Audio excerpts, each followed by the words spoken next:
All right. Uh, Good afternoon or evening to you, to Senior Bishop and Lady Wendy Reddick, and to you, Dr. and Mrs. Heath, as you are leading in this leadership training experience, and to the presiding elders and all the leaders of the 8th Episcopal District. It is so good to be sharing with you at this time, and I'm going to see if I can share my screen. Go ahead. I'm sorry? Yes, you can go ahead and share. Okay.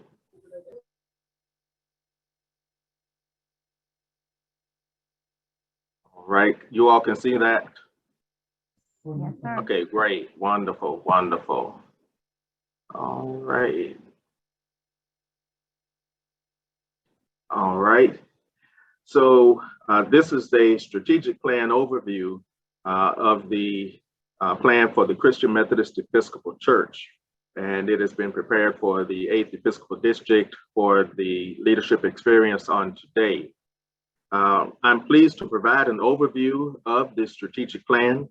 The current strategic plan effort began in 2019 and will be proposed to the General Conference in 2022. And of course, we know that's just a few weeks away now, if that many.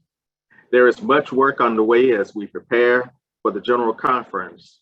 After the overview, you will have an opportunity to ask questions by placing them in the chat. And I suppose somebody will moderate that. Let's start with a definition of a strategic plan. A strategic plan is the output, documentation, and deliverables of an organization's process to define its long-term direction and align its resources to pursue goals tied to that direction. In the CME Church's strategic plan, goals have been defined that are to be accomplished by June of 2026, after approval by the 2022 General Conference. Our desire is for the church to adopt a philosophy of ongoing strategic planning, whereby the plans are an inherent part of how we operate and are reviewed and updated each quadrennial to enable growth and development of the denomination. The plan that's being presented to the 2022 General Conference for approval is aimed at the survivability, sustainability, and growth of the CME Church. The plan focuses on 3 critical areas of growth and development for the church, as represented by the overlapping circles. Discipleship, to enable individuals in each local church. Vibrant church, which is focused on invigorating congregations in each local church. And ministries, focused on helping the communities in which our local churches exist. These areas overlap at the connectional level to deliver the greatest possible value to the entire denomination. Focusing on these 3 critical areas and understanding foundational elements which define who we are, what we do, and how we behave, together provide the long-term direction of the church. Prior to developing the strategic plan, the bishops and general officers spent time designing and developing those foundational elements that differentiate our denomination from other denominations and organizations. Let's now look at those foundational elements. The work on the foundational elements started with defining a highest purpose. The highest purpose is why we exist beyond anything measurable and quantifiable. The CME Church's highest purpose then is to proclaim and demonstrate the liberating power of God's love by offering Jesus the Christ, who transforms lives, communities, and the world. The second foundational element is the mission. The mission is what we are called to do. The mission of the CME Church is to be disciples of Jesus the Christ by serving individuals, communities, and the world as witnesses to God's salvation and grace, as representatives of the loving presence of God, as advocates for social justice and equality, and as proponents of economic and educational development. The next foundational element, the vision, describes who we aspire to become. Our vision as the CME Church is to be a loving and nurturing church, winning souls and empowering people to fulfill their destiny as disciples of Jesus the Christ. The final foundational element is that of the core values, which are enduring shared beliefs about what we stand for and what's acceptable throughout the connection. As we worked on the values, we wanted some way to make them memorable and therefore created the acronym FAIL-SAFE, which means guaranteed to work, totally reliable.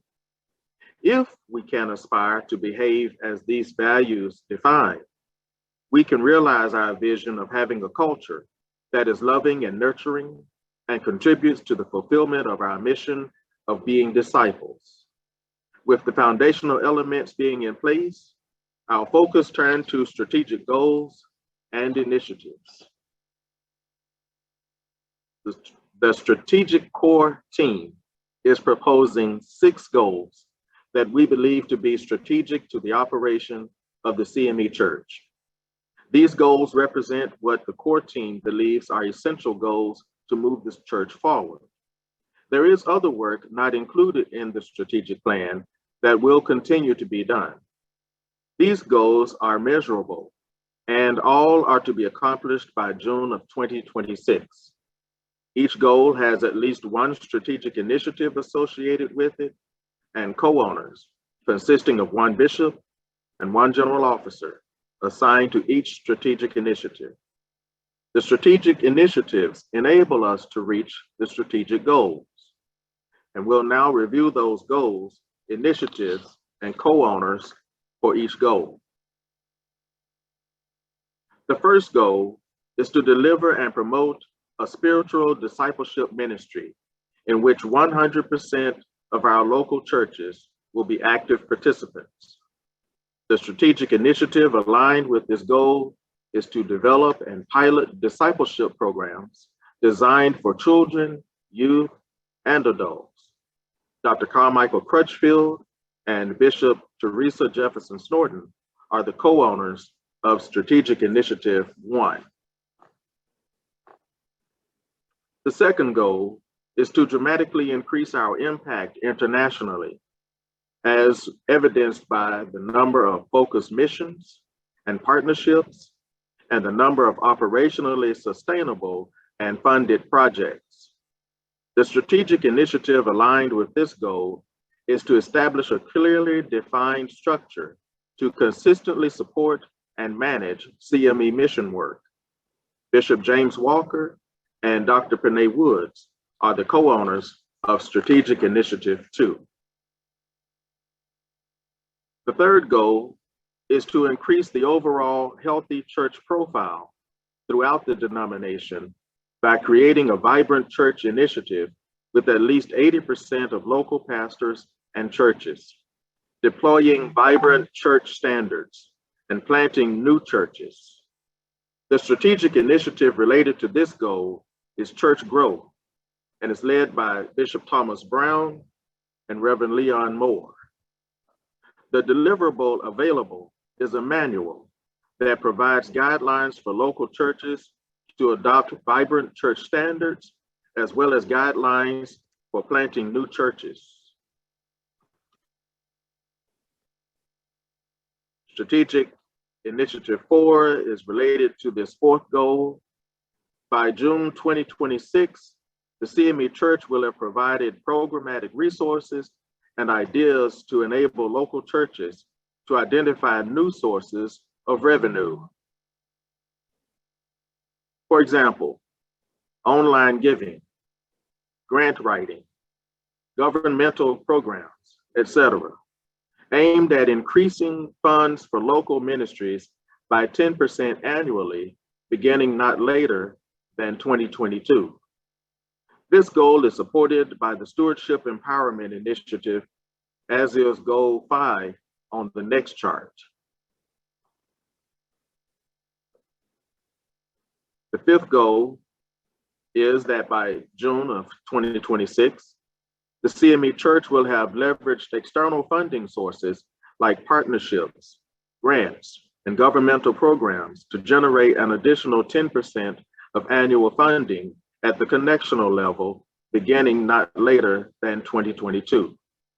As mentioned, Goals 4 and 5 are supported by the Stewardship Empowerment Initiative being led by Dr. Victor Taylor and Bishop Henry Williamson. The deliverables of this initiative, which are in the form of training programs, are designed to teach and model stewardship in using our time, our talent, and our resources. The sixth goal is to have 75% of CME congregations engaged in effective ministries aimed at meeting the needs of the local community in the areas of justice, health, and wellness, or other concerns unique to that particular community. There are two strategic initiatives associated with Goal 6. The first is a congregational ministries manual that will provide guidelines and best practices to doing effective ministries for the community. The co-owners of this initiative are Dr. Jacqueline Scott and Bishop Sylvester Williams. The second initiative associated with Goal 6 is the measurement of outreach ministry, so that we measure and track our progress in providing effective ministries. This initiative is being led by Dr. Clifford Harris and Bishop Marvin Frank Thomas. Although there are 6 distinct goals and 6 initiative projects, our intent is to deliver supporting materials that address the 3 critical areas of growth. Again, those three critical areas are individuals, congregations, and communities. During the creation of the strategic initiatives and goals, the core team recognized a need to focus on 3 critical success factors to enable the achievement of the strategic goals. Subgroups of the core team researched and discussed 3 critical success factors. Those were leveraging technology, building capability and capacity, and ensuring operational excellence. Included as part of the operational excellence critical success factor is the action required by legislation adopted in the 2018 General Conference, calling for committees to research and make recommendations to the 2022 General Conference concerning redistricting Episcopal districts, restructuring general departments, and establishing a plan for developing church growth and church planting for the denomination.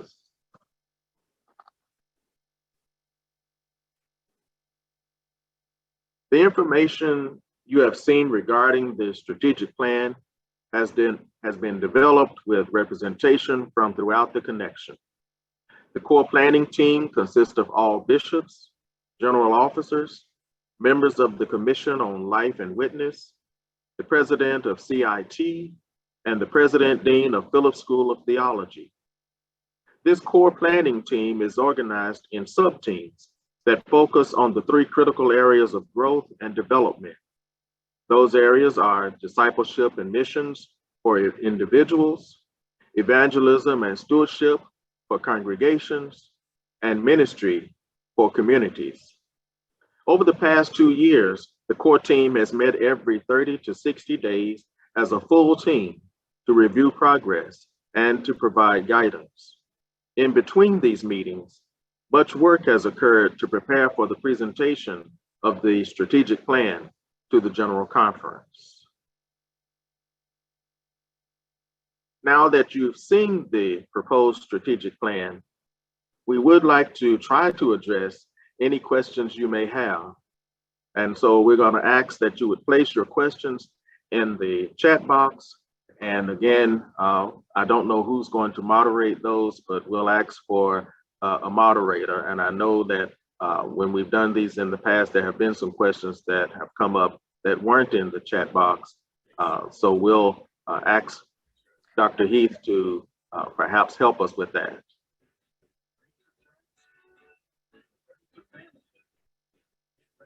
Reverend Jones is managing the chat, so he will read out any questions.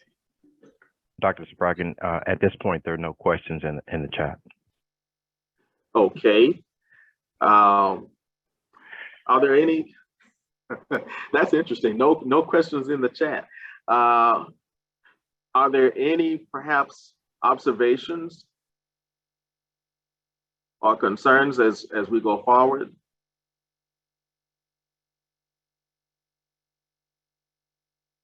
We do have a question. All right. Reverend Carrie Renter. How does this initiative align with the real world situations on declining congregations? Thank you very much for your question, Reverend Renter.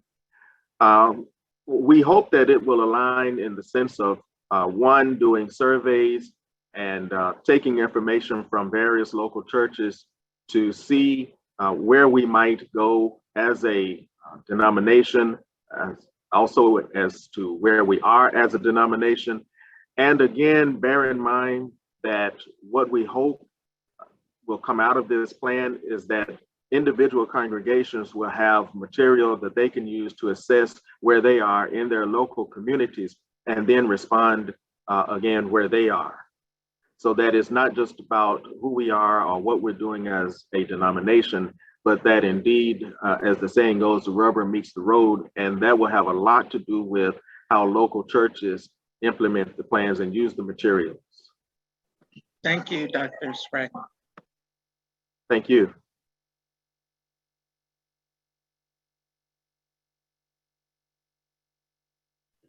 Any others? Yes, from Dr. Jamie Capers. What potential challenges do the strategic plan developers see? Potential challenges. I think probably the biggest challenge would be that we will pass a strategic plan, and I do believe that we've tried to address all the areas, or at least some major areas where we can continue to grow and develop as a denomination, and that will help us indeed to not only be sustained, and which is to say to exist in the future, but that we'll have a viable and lively future. But I think the major challenge will be that if we pass the plan and then nobody does anything, that we just sit on it. And we know that that's a possibility and that it has happened with some other organizations. We've seen people even in local churches come up with good ideas, but if nobody takes the opportunity to put those plans into action, it's just a plan. And that's what we don't want to see happen with this. We have put a lot of work into it, but again, if local churches, and again, local churches have to be involved in this. But if local churches don't do it, then nothing happens at the local church or in that community. And then there, yes, are some things that we have to do as a denomination, particularly, I think, as it relates to missions. We're talking about local missions, but we're also talking about international or overseas missions. And again, if we don't try to follow through on that, if we don't continue to do assessments, if we don't try to make adjustments as necessary, and we know that things change over time, we're talking about what's going to happen over a period of 4 years. If we do not continue to make assessments and adjustments, then the plan won't work. And I think really that's the major challenge, that we have to continue to do the work. We have another question from Reverend Pamela Bell. What are we doing as a denomination to show we are still viable while improving our facilities? We are not competitive in our facilities. Thank you, Reverend Bell. The question of whether or not our facilities are viable is one that has always been with us. But again, that's really a question, and it has come up before. That's really a matter of what happens in the annual conference and between the annual conferences, the districts and the local churches. The plan itself does not address that, except in the sense of I think probably the financial piece that talks about an increase of funding of 10% per year based on opportunities gained through grants, other outside sources. I think that would be a way to begin to address some of the situations of what's happening or lacking in some of our local church structures. And then also there's that 10% piece again that goes to the connectional church. But bear in mind that the reason those two are separated is because what the plan proposes is opportunities for an increase of funding for the connectional church, which is a little different than an increase of funding for the local church congregations. But there are pieces in the plan to provide help for both. And in fact, there are some workshops going on now provided by the Department of Finance and Investments that seek to begin to address those areas. So as you heard in the presentation, there are some things that are happening now, but the plan itself, we hope to put into full effect after approval at the General Conference. Okay, another question from Reverend Carrie Renter. Many local churches are in recovery mode, recovering from the aftermath of the present pandemic. What core training on the local level will prepare them for the work? We have some manuals that are being put together. If you are a delegate, you should have already received either electronically or physically some introduction to those manuals and that work. I understand that they will be available at the General Conference as well, but that material has to be put into operation, has to be put into use by the pastors and members of the local churches. And when that happens, then where we are as local churches will be addressed through those particular means. Again, if it doesn't happen, if the pastors don't do it, or if the local congregations don't do it, then we will not see that change. Okay. Question from Dr. Jamie Capers. I may have missed it, but how will we gauge the progress across the connection? Example, will the pastoral reports for the annual conference need to be revised to reflect the goals of the plan? Thank you for the question again. The metrics for evaluation are things that have not fully been developed, although the persons who have worked on those initiatives have talked about how that can happen. And yes, one of those ways I think would be the presiding elder report forms or the annual conference report forms. Those are standard for us, but there may be some other measures and some other reporting capabilities that will be developed. So again, we are looking at how to measure so that we can indeed track the progress, but part of the plan itself is definitely to track the progress so that when we come to General Conference, certainly when we come to General Conference in 2026, we'll have an idea of where we have been and where we need to go from there. But we don't want to wait until then. So there will be some in-between measures and some in-between statistics that are gathered. But in terms of exactly what those measurements will be, other than the reporting forms that we always use and revisions of those forms, I can't say at this point. Okay. Question from Dr. Wayne Mays. Based on what you see in index subscriptions, how many persons, actual numbers, do you see would actually do the work needed to accomplish the plan? In other words, if just 75% of CME members would embrace subscribing, how much more revenue would that produce? I'm not sure. I hear the question, but maybe if you would reread it or reword it, one of the two, it would be helpful. And I'm saying that because it sounds as if you're tying the outcome of the plan to, or attempting to make an example of an outcome of the plan to the subscription level of the index. So I want to make sure that that's what Okay. you're doing. And then secondly, while you are thinking about that, I want to say that as editor, I'm not really privy to how subscriptions go with the index. That's really a question in terms of numbers and potentials that would go to the publisher. But I'll see what I can do with it. Go ahead and see if I can stab at it again. If you'll Okay. reword or restate Dr. the Mays, question. Dr. Mays, can you unmute and possibly rephrase your question?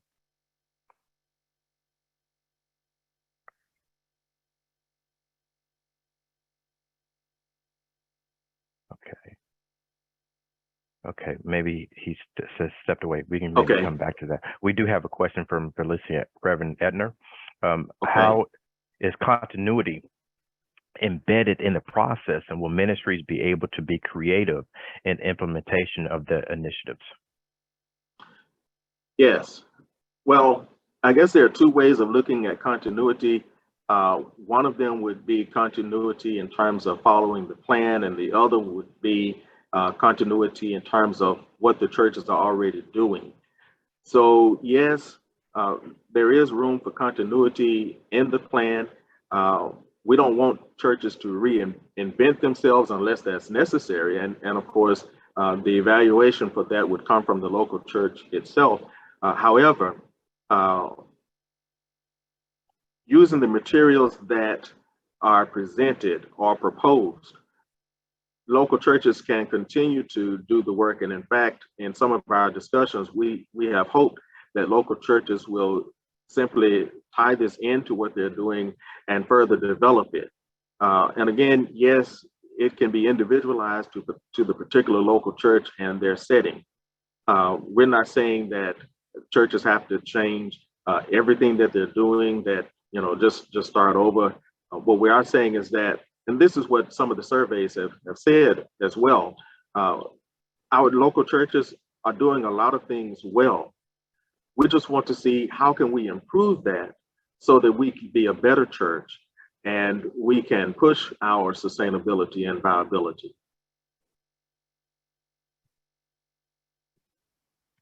Okay. Dr. Mays, are you still on to rephrase your question? Okay, while we're waiting for him, Reverend Pamela Bell has a question. Why is this plan any different from others we've created? That's a good question. And to be honest with you, I don't know that any of us have a full picture of any of the plans that have come before. We know that we have a history of plans, but we don't have a full picture of what was planned or outcomes. So hopefully with this plan, we will have a better tracking system, and we will, as a denomination and within the structure of the Strategic Planning Committee and the Commission on Life and Witness, we'll have a better way of tracking it, and we will continue to do so. So that's the hope. In terms of again, of how it's different, I really don't know. I just know that we have had plans. We have said in our meetings and our coming together that we have had plans, but only those who participated in those particular plans really would know the answer to that. Okay. Okay. Dr. Mays, are you on now? Yes. If you, okay, great. Yes, go ahead. I need to adjust my volume. Okay, I see that he's on 2 devices, so you may have to log Okay, out of one. While he's doing that, we do have a question from Presiding Elder Fuller. Will the plan distinguish between small church versus large church ministries, or will the strategic plan combine those ministries into one plan? the strategic plan does distinguish between large church, small church, medium-sized churches, churches in large cities, and churches in rural areas, churches in urban areas. Those distinctions are recognized. And it is to say that the ministry in each place is different. What's available in each place is different. The clientele are different in each place. So it seeks to provide tools for the pastors and congregations in those places to address the needs and to perform ministry in those places where they find themselves. Everyone cannot be, a 1,000-member church. Every church is not. Most of our churches, as you all know, most of our churches are not that size. And so there are some things that small churches can do in ministry that large churches can't, and vice versa. What this plan seeks to do is to say, we recognize that, and here are some tools. Use what you can to make the ministry in your place better. Thank you. Dr. Mace? Yes, sir. And thank you, Dr. Spragin. You're basically answering the questions that I'm looking for, because I certainly am one embrace the index and I embrace the plan. I'm looking more looking at the strategy that you've come up with, looking at what's already been in place, looking at the participants in such things such as the index, which you don't have the numbers, but what can we do to get those who are already engaged in activities that we're doing to even embrace the plan, to buy the books, to solicit, to get excited about it in such a way that is not putting a burden on those who are already engaged, but is embraced by not only more CMEs, but even by other people who are not. In other words, what is the motivating factor that you see in this plan that will help us to engage more per person? So I see what we want the outcome to be, but what is the how-to to get them to embrace what we have been doing and to embrace even more? Does that kind of bring more clarity to it? It does. And I think one of the things that we can do is to, as we who are familiar with the plan, as we talk about it, that helps. As we point out the good that we see in it, that helps. As we begin to implement, and I'm going to use this one, as we begin to take small steps, that helps. When we begin to see the difference that it makes in one area, then that may give some motivation and some inspiration to say, okay, we tried that worked. Now let's try something else. Let's move a little farther. We don't expect everybody to achieve the goal in 1 year. We know it's a process. And all we're saying is, let's enter the process. The good thing about this is a lot of the material and information is not going to have to be bought. It'll be available free. It'll be available online.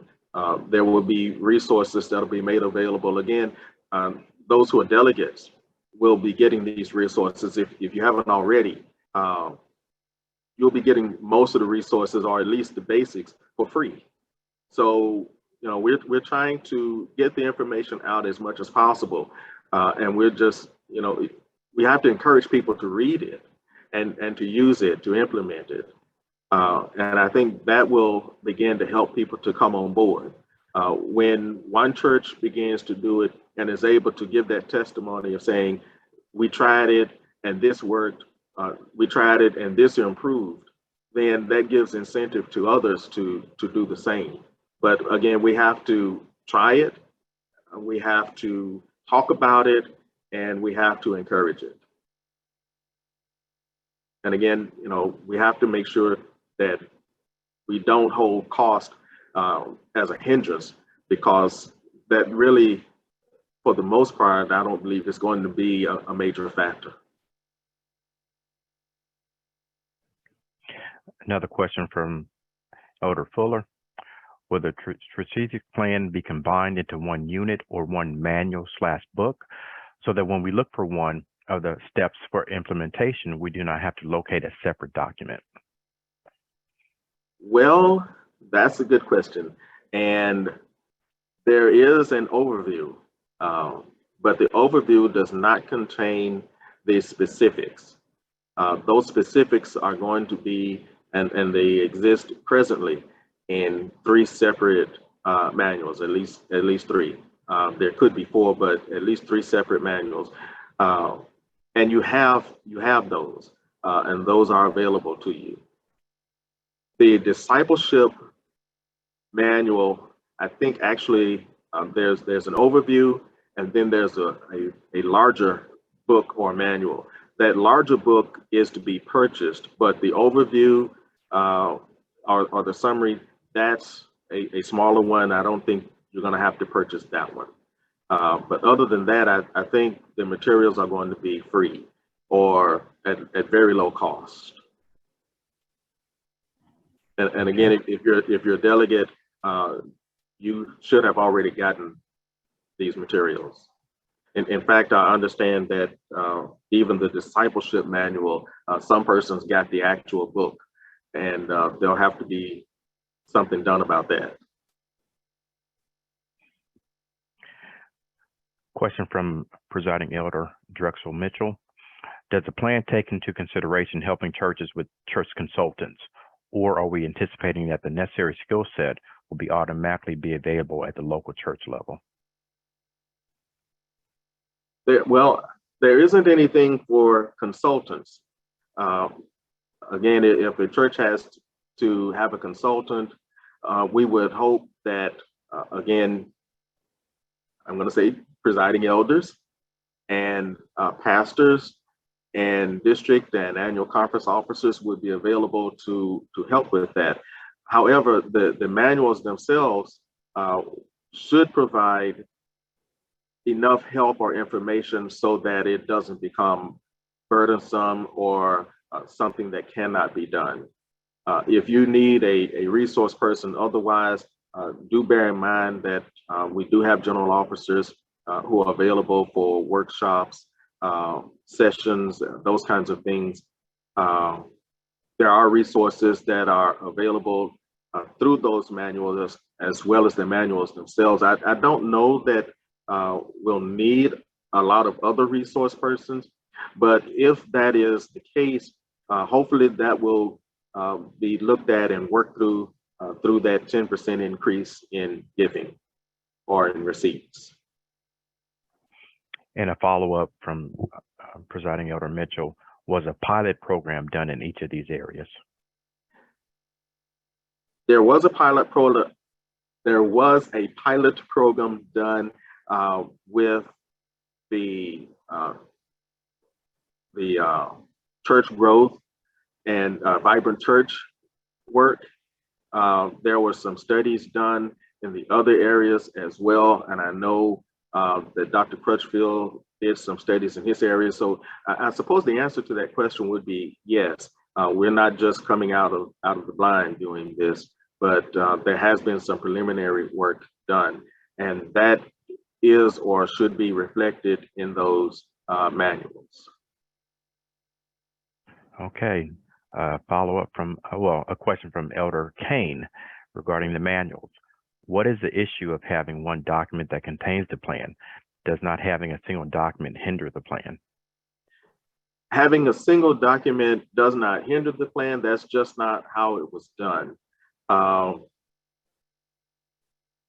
In the process, and you remember that there were initiatives that we talked about, and those persons who were owners or co-owners of each initiative.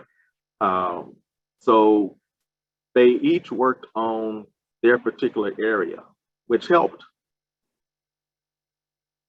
in working in those particular areas, they were given the responsibilities of coming up with the manuals. What we did as a core team was to provide some suggestions and some feedback, but ultimately trying to put this together, and particularly also talking with the General Secretary of the Department of Publications, it was felt that it was better to have separate manuals than to have one large manual.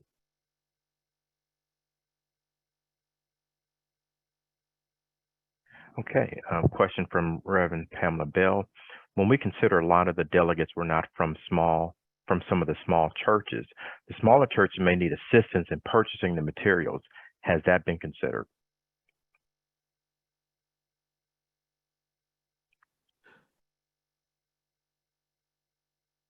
I'm hesitating because I know that that has been a part of the discussion. What we have tried to do is to say that churches of any size can get the material electronically. And then we've also realized that there are some areas where internet capability is spotty, or in some cases even absent. Let me simply say that it's been acknowledged, and that probably as those situations arise, then we'll have to address them at that point. And how that's going to be addressed, I don't know. I can't say. It may be through the Episcopal districts in terms of addressing those through the bishops. It may be a different way of disseminating the information. I don't know, but the question that you raised is a vital one, and we have thought about it. But prior to the plan itself being approved, I think we probably did what we could do with that.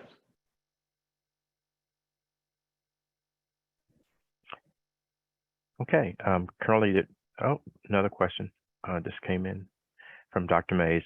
Is the plan intended to be the major focus in all or most of the connectional meetings of the next quadrennial, or is there potential for each meeting to have a different materials, additional themes, etc.?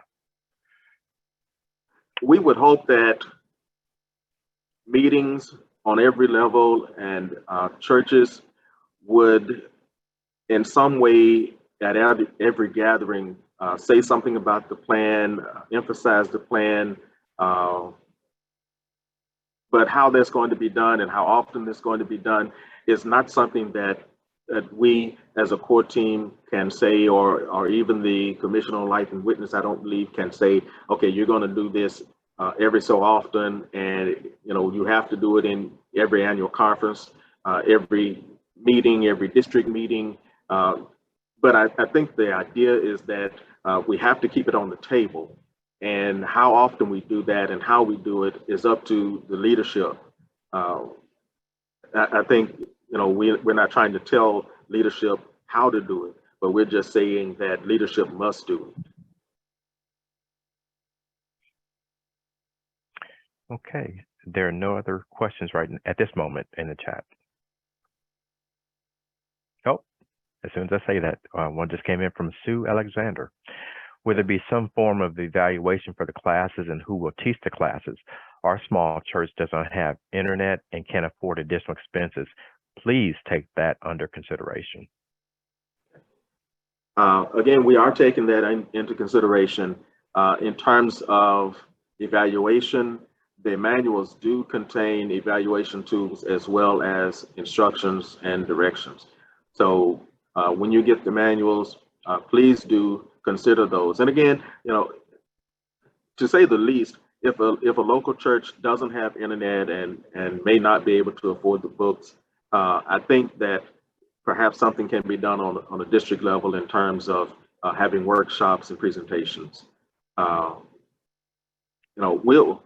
idea is that, and the goal is that we will get this information out to every local church and allow every local church the opportunity to develop it in their own way.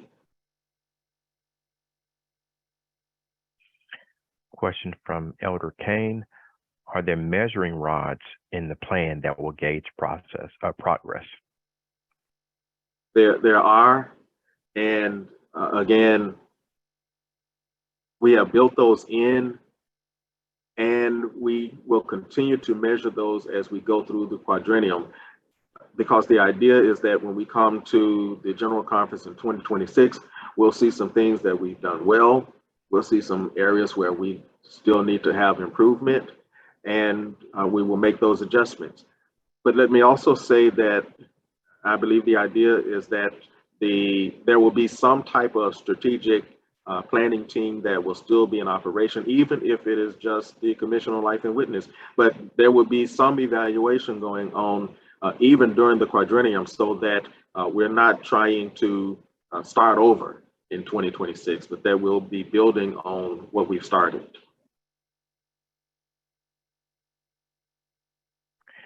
And Sister Alexandra also asked, will there be an evaluation for the teacher?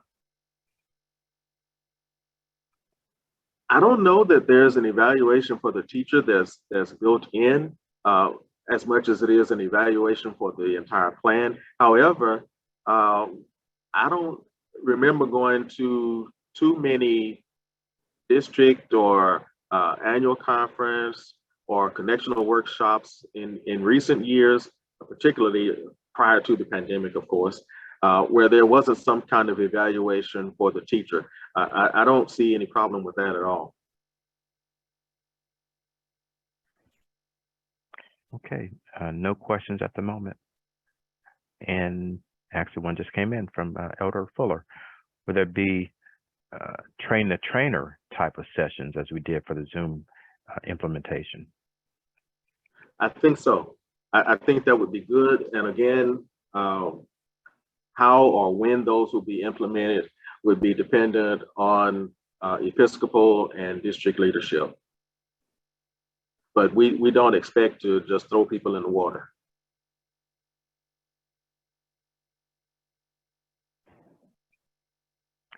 Okay, no other questions. Yeah, I think we got about 4 minutes left. I do believe that, there will be some other questions, and I want to thank you for the questions that you have raised today for the discussion.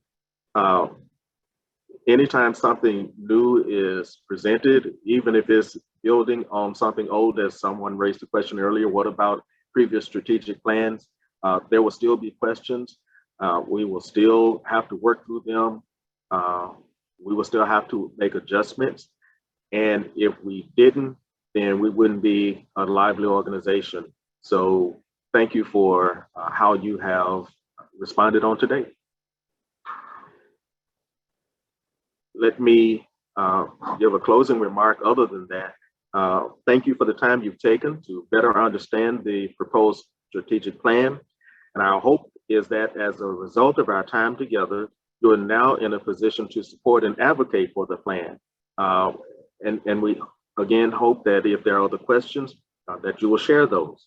On behalf of the strategic planning core team, desire is for the church to adopt a philosophy of ongoing strategic planning, whereby the plans are an inherent part of how we operate and are reviewed and updated each quadrennium to enable growth and development of the denomination. If you have any remaining comments or questions, please let me know so the appropriate persons can be engaged to respond to your questions and to acknowledge your comments. Again, I want to thank you so very much for this time, for asking me to come and share, for allowing me to do that this day. I've truly enjoyed it, and I look forward to spending some more time with you. Dr. Spragin, what's the best way for everyone to reach you? Can you put if it is your email address, can you put that in the chat, or Sure. if it's other means? I have to stop sharing here. Oh wait, I can do it right there. But I'll stop sharing anyway. Okay. And I'm going to be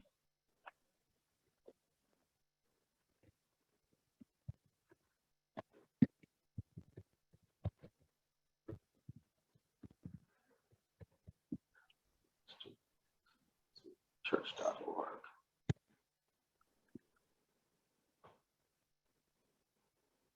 And that is not to say that I will be the one who has the answer. But if you send me the question, I will do my best to pass it on to the appropriate person.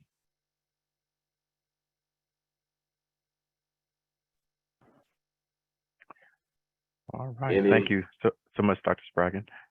You're very welcome. Thank you. Dr. Heath, are you on?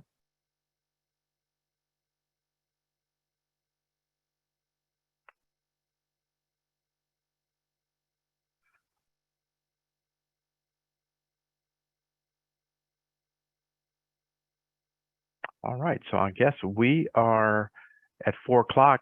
The youth are scheduled, so I guess since most of us are seasoned saints or saints and not youth, we will meet back at 7:30 for the worship service for everyone. So again, one last call for Dr. Heath or Sister Heath. I don't know if you know if he's en route back to Carter. Yes, he is en route back to the church. They should be just getting there. What I could do is just kind of give him a text real quick. Okay. The text, yes. Yes, it may be like a disconnect, so let me see. I understand.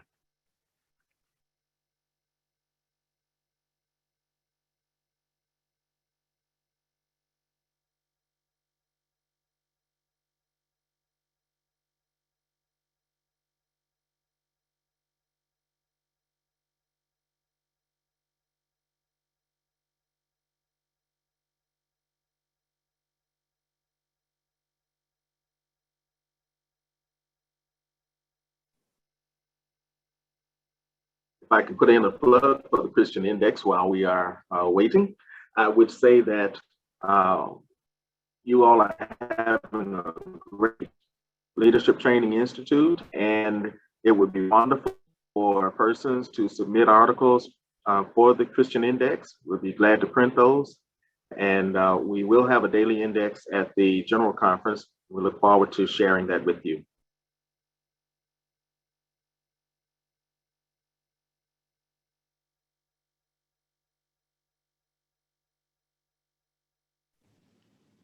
What is the cost? The cost of the daily index? Yes. I have not determined it yet, but I will determine it and I will be posting it.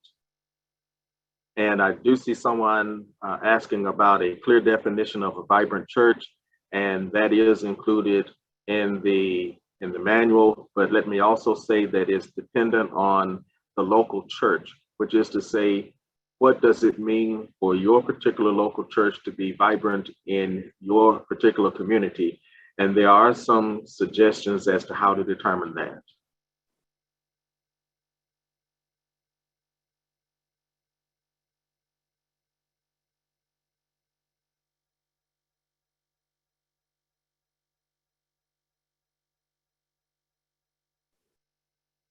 I just spoke to Dr. Heath. He should be on in just a moment.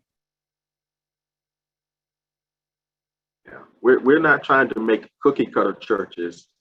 We're trying to help each local church be the best that it can be.